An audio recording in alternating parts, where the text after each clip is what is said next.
Hello my dear students, this is your Shivani ma'am. So बच्चों, आज इस वीडियो में मैं आप लोगों के लिए लेके आई हूँ आइजर के बारे में कंप्लीट इन्फॉर्मेशन। अगर आप लोगों ने नीट एग्जाम के लिए प्रिपेयर कर रहे हो and you want to go for NEET के साथ साथ मैं आपको बोलूंगी कि आपके पास अगर कोई ऑप्शन बी होना चाहिए, then this should be your option B. कि भाई अगर हमें नीट देना है तो नीट के साथ साथ ये एंट्रेंस एग्जाम भी देना है।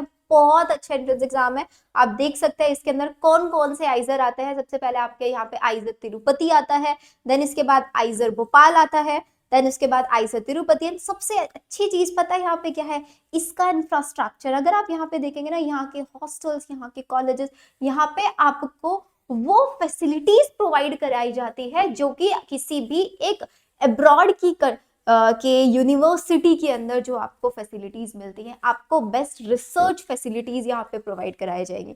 अब ये कौन सा एंट्रेंस एग्जाम होता है, कैसे आप इसके लिए अप्लाई कर सकते हैं, सारी इंफॉर्मेशन आज आपको इसी वीडियो में प्रोवाइड कराने वाली हूँ। अगर आज आप मेरे चैनल पे नए हैं तो चैनल को सब्सक्राइब जरूर कर लेना, बिकॉज इसी चैनल पे पीसीबी हो या पीसीएम स्टूडेंट हो, हर एक एंट्रेंस एग्जाम के लिए बिल्कुल ऑथेंटिक एंड टाइमली इंफॉर्मेशन आप लोगों को प्रोवाइड कराई जाएगी। सबसे पहले मैं आप लोगों को लेके चलती हूँ इसकी ऑफिशियल वेबसाइट। देखो, कुछ नहीं करना है, सिंपली गूगल पे जाना है एंड आपको डालना है आइजर ऑफिशियल वेबसाइट। आपकी आइजर की ऑफिशियल वेबसाइट आपके सामने खुल के आ जाएगी। जैसे मैं स्टेप बाय स्टेप आपको करके दिखा रही हूँ यहाँ पे। दिस इज योर आइजर की ऑफिशियल वेबसाइट। अगर आप इसमें थोड़ा सा नीचे स्क्रॉल डाउन करेंगे तो आप देखेंगे कि आइजर का जो एंट्रेंस एग्जाम है उसकी डेट ऑफिशियली रिलीज हो चुकी है एंड इसमें एक बहुत इंपॉर्टेंट चेंज किया गया है एलिजिबिलिटी क्राइटेरिया को लेके। क्या वो चेंज है, उसकी सारी इंफॉर्मेशन मैं आपको यहाँ पे देने वाली हूँ। इसका एंट्रेंस एग्जाम की डेट आप नोट डाउन करके रखो। हमारे नीट का एग्जाम है 4 मई को और इसका एंट्रेंस एग्जाम होता है 25 मई को। तो इट मीन्स आपके पास अराउंड 20 दिन है अच्छे से रिवाइज करके इस एंट्रेंस एग्जाम के लिए देने का। अब कौन कौन इस एंट्रेंस एग्जाम के लिए एलिजिबल है, एक बार हम एलिजिबिलिटी क्राइटेरिया चेक कर लेते हैं। Eligibility, this is just similar to the NEET entrance exam. NEET के अंदर भी कोई भी स्टूडेंट जिसने इसी ईयर 12th पास आउट किया है या पहले 12th पास आउट कर चुके हो, सारे बच्चे एंट्रेंस एग्जाम दे सकते हैं। सिर्फ और सिर्फ साइंस बैकग्राउंड के स्टूडेंट्स जो हैं वो दे सकते हैं, ठीक है। एंड इसके अंदर द इम्पॉर्टेंट थिंग यस कि भाई कैंडिडेट जो है should have been born on or after 2000। भाई 2020 2000 के बाद अगर आपका 1 अक्टूबर 2000 बाद आपका जन्म हुआ है तो आप इस एंट्रेंस एग्जाम के लिए एलिजिबल है। SC ST PWD कैटेगरी के लिए 5 साल का रिलैक्सेशन है। 1995 में भी अगर आपका बॉर्न हुआ तब भी इस एंट्रेंस एग्जाम को दे सकते हैं। आपके पास एटलीस्ट 3 सब्जेक्ट होने चाहिए। अगर आप एक पीसीबी स्टूडेंट है आप तब इस एंट्रेंस एग्जाम के लिए अप्लाई कर सकते हैं। आप पीसीएम स्टूडेंट है आप तब भी इस एंट्रेंस एग्जाम के लिए अप्लाई कर सकते हैं। आपका जो मिनिमम स्कोर है 12th में दैट शुड बी 16%। मिनिमम 16% आप लोगों का स्कोर होना चाहिए, तभी आप इस एंट्रेंस एग्जाम के लिए अप्लाई कर सकते हैं। अब नेक्स्ट चीज ये बोल रहे हैं कि अगर आपके कोई कश्मीरी पंडित या आप कश्मीर से बिलोंग करते हैं, नॉन माइग्रेंट है, तो आप भी इस एंट्रेंस एग्जाम के लिए अप्लाई कर सकते हैं। बस आपके पास कश्मीरी माइग्रेंट सर्टिफिकेट अवेलेबल होना चाहिए। इस एंट्रेंस एग्जाम की डेट हमें बता दी गई है, आइजर एप्टीट्यूड टेस्ट के नाम से होता है IAT। 25 मई 2025 में 9 AM इसका एंट्रेंस एग्जाम होगा। बहुत सारी सिटीज है, कौन कौन सी सिटीज है सब बताऊंगी। परफॉर्मेंस क्राइटेरिया क्या रहता है मैंने आपको बता ही दिया है, वही आपका 12th में मिनिमम 60% स्कोर होना चाहिए। रिजर्वेशन की बात अभी नहीं करेंगे हम लोग यहाँ पे।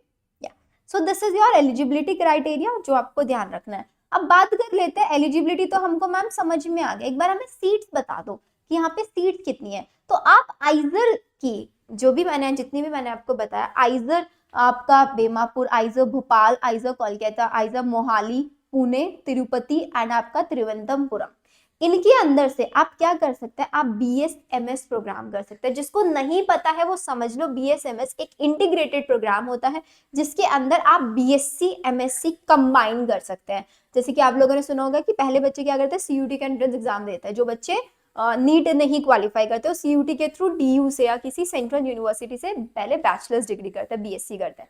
3 साल का BSc होता है, उसके बाद वो 2 साल की MSc करके देन रिसर्च में जाते हैं। बट यहाँ पे अगर मैं बात करूं, यहाँ पे वही सेम कोर्स जो अलग अलग आप 5 साल में कर रहे हो, यहाँ पे 4 ईयर में कंप्लीट हो जाएगा।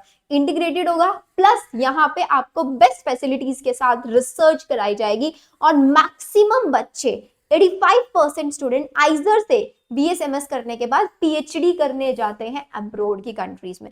मैक्सिमम यही बच्चों का टारगेट होता है, बिकॉज रिसर्च के लिए वो सोचते हैं कि द बेस्ट अपॉर्चुनिटी कि आप अब्रॉड की किसी भी यूनिवर्सिटी में चले जाओ। बट अगर आप बीएसएमएस इंडिया से ही करना चाहते हो with research facilities, then this is the important entrance exam जिसके लिए आपको जाना चाहिए। आप यहाँ पे सीट्स देख सकते हैं, टोटल किस एम्स के किस आइजर के अंदर कितनी सीट्स अवेलेबल हैं, based on the number of seats आप इसके लिए जा सकते हैं। ठीक है, अगर आप सिर्फ बीएस प्रोग्राम में जाना चाहते हैं, सिर्फ बीएससी करना चाहते हैं, बीटेक करना चाहता है, तो यहाँ पे आपका आइजर भोपाल हो गया जो बीटेक कराता है, आइजर Bhopal BSc in economic science कराता है आपका, आइजर Tirupati BSc in economics and statistical science कराता है। इसमें सीट्स भी आप देख सकते हो, टोटल हमारे पास 2333 सीट्स अवेलेबल है आइजर के अंदर। So this is your seat वाला पार्ट। अब हमने एलिजिबिलिटी क्लियर कर लिया इसका, अब इसकी फीस स्ट्रक्चर देख लेते हैं कि भाई अगर आपको इस एंट्रेंस एग्जाम के लिए अप्लाई करना है तो कितनी एप्लीकेशन फीस देनी होगी। सो अगर आप एक जनरल ओबीसी ईडब्ल्यूएस कैंडिडेट है तो आपकी जो एप्लीकेशन फीस होगी दैट शुड बी 2000। ठीक है, एक एससी एसटी पीडब्ल्यूडी कैंडिडेट है तो आपकी होगी 1000। अगर आप एक एनआरआई है, फॉरेन स्टूडेंट है, तो आपकी फीस जो होगी दैट शुड बी 12000 एंड ये एप्लीकेशन फीस नॉन रिफंडेबल होगी। This is the registration charges. अब जब आपको सीट मिल जाती है तो सीट एक्सेप्टेंस के टाइम पे कि भाई आपको आपने एग्जाम दिया, आपका क्लियर हो गया, आपको सीट एक्सेप्ट करना है। सो एक्सेप्टेंस के टाइम पे आपको 35,000 फीस देनी होगी एक जनरल ईडब्ल्यूएस ओबीसी कैंडिडेट को। 35,000 जिसमें से आपकी 25,000 तो नॉन रिफंडेबल होगी एंड 1000 आई थिंक 25,000 रिफंडेबल होगी, 10,000 नॉन रिफंडेबल होगी। ठीक है, कि बाय चांस अगर आपको कहीं और अच्छी अपॉर्चुनिटी मिल जाती है, अब यहाँ पे छोड़ के वहां जाना चाहता है, तो आपकी कितनी 25,000 फीस रिफंड हो जाएगी आउट ऑफ द 35,000। ऐसे ही हमारे पास 17,000 फीस है किसके लिए, एससी एसटी कैटेगरी वाले बच्चों के लिए। फेलियर टू डिपॉजिट द, अगर आप एसएएफ आपकी सीट एक्सेप्टेंस फीस नहीं दे पाए हैं तो आपका जो ऑफर लेटर आपको आएगा वो रिजेक्ट हो जाएगा ये। ठीक है, एप्लीकेशन फीस जो है वो नॉन रिफंडेबल है और आपका जो आपने सीट के लिए फीस दिया उसके लिए कुछ कंडीशंस है, वो उन कंडीशंस के बेसिस पे दे कैन डिसाइड कि आप सीट अपनी विड्रॉ करना चाहते हैं नहीं। इसके बारे में हम ज्यादा डिस्कस नहीं करेंगे। सो ये हमारे पास हो गया। अब बात कर लेते हैं कि भाई जो एप्टीट्यूड टेस्ट आता है इसका सिलेबस क्या होता है। तो सिलेबस के लिए हम चलते हैं, तो जो आपने नीट एंट्रेंस एग्जाम में पढ़ा है, डिलीटेड चैप्टर नहीं पढ़ा है ना, फिजिक्स केमिस्ट्री बायो, वही पूरा का पूरा यहाँ पे सिलेबस होता है। आप देख सकते हैं बायो के लिए here we are having living world, biology की classification, plant kingdom, animal kingdom, वही सारे चैप्टर्स है। प्लांट फिजिक्स आप देख रहे हैं कोई डिलीटेड चैप्टर नहीं है। Same with the case of आपका केमिस्ट्री, नो डिलीटेड चैप्टर्स, कोई डिलीटेड चैप्टर नहीं पढ़ना है। 11th एंड 12th दोनों का प्रॉपर सिलेबस है, इसीलिए मैं बोल रही हूँ कि एक नीट वाले बच्चे को जरूर देना चाहिए ये entrance exam. Here is also maths, आपका मैथ्स भी अवेलेबल है, सो आप मैथ्स के क्वेश्चन यहाँ पे देख सकते हैं। This is your physics.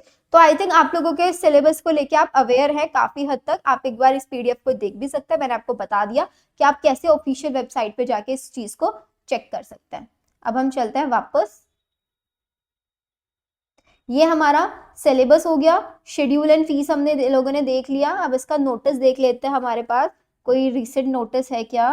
मुझे एक और चीज आप लोगों को दिखाना है यहाँ पे, yes, previous year papers. The best चीज ही इन्हीं की ऑफिशियल वेबसाइट पे आपको प्रीवियस ईयर पेपर्स भी मिल जाएंगे। एक बार खोल के देख लेते हैं, इंग्लिश का पेपर देख लेते हैं हम लोग यहाँ पे।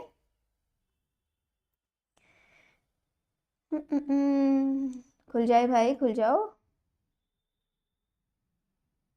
यस, ये देखो बायो के अंदर स्ट्रक्चरल ऑर्गेनाइजेशन से क्वेश्चन है। So based on the PYQ आप लोग डिसाइड कर सकते हो कि भाई आपका क्वेश्चन लेवल कैसा आएगा। ये देखो यहाँ पे इस पेपर को मैं आपको बोलूंगी एक बार डाउनलोड करो और डाउनलोड करके क्वेश्चंस को अटेम्प्ट करके देखना, क्योंकि नीट एग्जाम तो आप दे ही रहे हो ना, और साथ ही साथ अगर इनको भी चेक कर लोगे तो ऑफकोर्स आपका बेनिफिट ही होगा, कोई लॉस यहाँ पे नहीं होने वाला है। तो हमने ये वाला चीज देख लिया, फीस स्ट्रक्चर के बारे में मैंने आपको बता ही दिया, एक्सेप्टेंस वाला फीस। ठीक है, यस। अब इसके लिए अप्लाई कैसे करना है भाई, इसका जो एप्लीकेशन पोर्टल है वो आपका 5 मार्च 2025 से इसके रजिस्ट्रेशन स्टार्ट हो जाएंगे। नीट के रजिस्ट्रेशन ऑलरेडी स्टार्ट हो चुके हैं। सो मेक श्योर इस एंट्रेंस एग्जाम में अगर आप BSMS करना चाहते हैं तो आप इस एंट्रेंस एग्जाम के लिए भी जरूर अप्लाई करें। This is very very very important. So I hope आप लोगों को वीडियो अच्छी लगी होगी। एंड इसके अलावा if you need any more help या किसी और एंट्रेंस एग्जाम के बारे में आपको इन्फॉर्मेशन चाहिए, you are free to reach out to us. आप हमारे चैनल पे कमेंट सेक्शन में बता सकते हैं। एंड अगर वीडियो अच्छी लगी तो अपने प्यारे प्यारे कमेंट जरूर ड्रॉप करना। सो मिलते हैं हम लोग हमारी नेक्स्ट वीडियो में। Bye everyone.